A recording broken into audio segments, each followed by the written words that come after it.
আসসালামু আলাইকুম। আজ আমার গন্তব্য হলো কয়েকটি জমিতে গিয়ে আমাদের পাওয়ার টিলার দিয়ে সেই জমি চাষ করে দিতে হবে। এই কাদার জমিগুলো আমাদের পাওয়ার টিলার দিয়ে চাষ দেওয়ার পর আমরা আবার চলে যাব আমাদের পাটের জমিতে। আমাদের অল্প একটু জমিতে এখনো পাট আছে এবং সেই পাট আমরা কেটে আজকে বাড়ি নিয়ে আসবো ইনশাল্লাহ। আজকে সারাদিন আমি যে কাজ করব সেই সব কাজের বিষয় আপনাদের মাঝে উপস্থাপন করার চেষ্টা করব ইনশাল্লাহ। তাই আমি ফজরের নামাজ আদায় করে আজ সকাল সকাল আমাদের পাওয়ার টিলারটি নিয়ে বের হব, কারণ আজ আমাদের কয়েকটি কাদার জমিতে গিয়ে আমাদের পাওয়ার টিলার দিয়ে চাষ দিতে হবে। এর জন্য আমাদের পাওয়ার টিলারটি নিয়ে আমরা যাব। এরপরে আমাদের আরো অনেক কাজ আছে। আলহামদুলিল্লাহ, এখন আমরা রওনা দেব। এখন রওনা দিয়ে সেই সকল জমি আমরা চাষ করে তারপরে আমরা বাড়ি আসবো ইনশাল্লাহ। আমরা গতকালকে আমাদের যে পাওয়ার টিলারটি ঠিক করেছিলাম সেই পাওয়ার টিলার দিয়ে এ পর্যন্ত জমি চাষ করা হয়নি, তাই আজকে আমাদের এই পাওয়ার টিলার দিয়ে প্রথম কাদার জমিতে চাষ করব। এখন আমাদের এরকম প্রতিদিনই এই কাদার জমি চাষ করতে হবে। এমনও দিন হবে আমাদের সারাদিন এই জমি চাষ করতে করতে দিন চলে যাবে। তারপরেও আলহামদুলিল্লাহ, আল্লাহ তাআলার রহমতে আমাদের পাওয়ার টিলারের ব্যবসায় ভালো পরিমাণে লাভ হয়। এর কারণে আমরা আর এই ব্যবসা ছাড়ি না এবং আমার আব্বু প্রায় ৩০-৪০ বছর ধরে এই পাওয়ার টিলারেই চালিয়ে আসছে।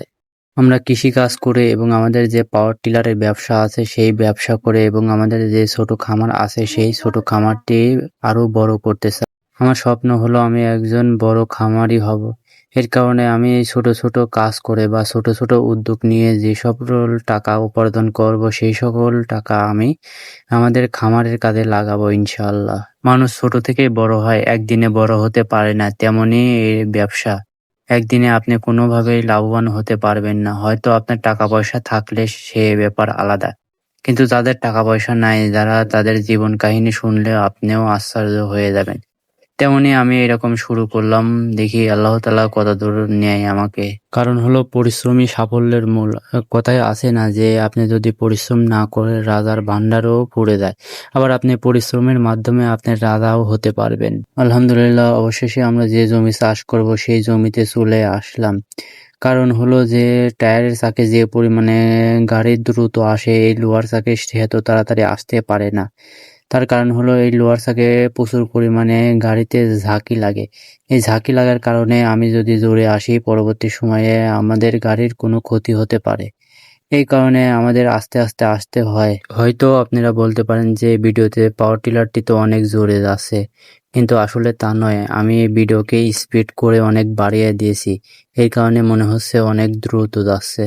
যারা এই পাওয়ার টিলারের বিষয়ে জানেন বা যাদের গ্রামে এরকম পাওয়ার টিলার আছে তারা বুঝবেন যে লোহার চাক লাগানোর পরে পাওয়ার টিলারটি কত আস্তে নিয়ে আসতে হয়। এরপরে আমি এই জমিটি প্রস্তুত করে দিয়ে তারপরে আরেকটি জমিতে যাব, সেই জমি চাষ দিয়ে তারপরে আরেকটি জমি প্রস্তুত করে দিয়ে তারপরে আমি বাড়িতে যাব ইনশাআল্লাহ। বাড়িতে পাওয়ার টিলারটি রেখে আমাদের আবার আরেকটি কাজে যেতে হবে, সেটা হলো আমাদের পাটের জমিতে যেতে হবে। কারণ আমাদের অল্প পরিমাণ জমিতে এখনো পাট আছে, সেই পাট কেটে আমরা আবার বাড়ি নিয়ে আসবো ইনশাআল্লাহ। এবং আমাদের পাওয়ার টিলারটি আমি বাড়িতে রেখে আমার আব্বুর জন্য ভাত এবং একটি বোতলে পানি নিয়ে যাচ্ছি। কারণ আব্বু সকালে গরুর জন্য পর্যাপ্ত পরিমাণে ঘাস কেটে এবং গরুর দুধ দহন করে তারপরে আমাদের সেই পাটের জমিতে গিয়েছে। আপনারা তো দেখলেন যে আমাদের পাওয়ার টিলারটি নিয়ে আমি সকাল সকাল জমি চাষের জন্য বের হয়ে গেছিলাম এবং পরবর্তীতে আব্বু বলল যে জমি চাষ করার পর তুমি আমার জন্য ভাত নিয়ে যেও, কারণ আমাদের যে অল্প পাট আছে সেই অল্প পাট আজ কেটে নিয়ে আমরা বাড়ি আসবো ইনশাআল্লাহ। আমরা যে পাটের জমিতে যাচ্ছি আমাদের বাড়ি থেকে অনেক দূর, এই কারণে প্রচুর পরিমাণে সময় লাগে এবং যে রাস্তা দিয়ে আমরা যাই বৃষ্টি হওয়ার কারণে প্রচুর পরিমাণে কাদা হয়েছে এবং রাস্তা দিয়ে আসলে যাওয়ার মতো ব্যবস্থাই নেই।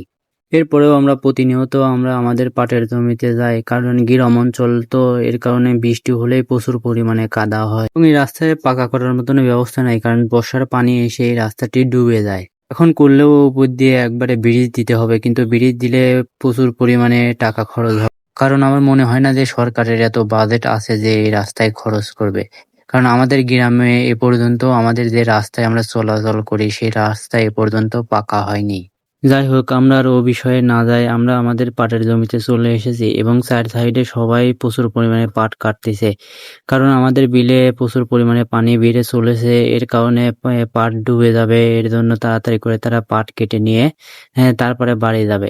আমাদের যে অল্প জমিতে পাট ছিল আমরা কালকেও এসেছিলাম কাটতে।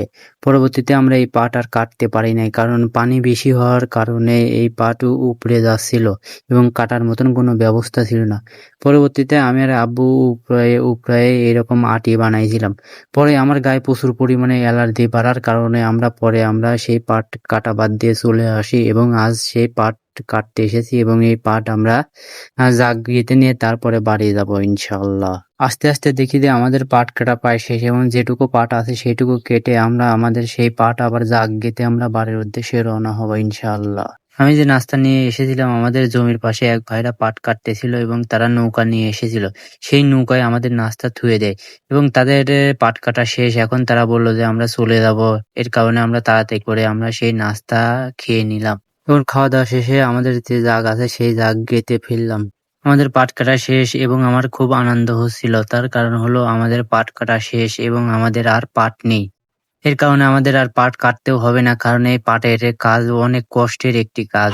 কারণ গতকাল আমার প্রচুর পরিমাণে অ্যালার্জি উঠে, সেই অ্যালার্জি প্রচুর পরিমাণে চুলকানোর কারণে আমার সারা শরীর কাল লাল হয়ে গেছিল। কি যে কষ্ট আসলে বলে বোঝানোর বিষয় নয়। এবং আমাদের জাগ নিয়ে আমরা আমাদের বিলের মধ্যে চলে এসেছি এবং আমাদের জাগে পর্যাপ্ত পরিমাণে কচুরি নিয়ে আমরা বাড়িতে চলে যাব। এবং আমাদের ব্যবসা এবং আমার খামারের জন্য আপনারা সবাই দোয়া করবেন। আল্লাহ তাআলা যেন আমাদের কৃষি এবং খামারে এবং আমাদের ব্যবসায় বারাকা দান করে। আসসালামু আলাইকুম রাহমাতুল্লাহ।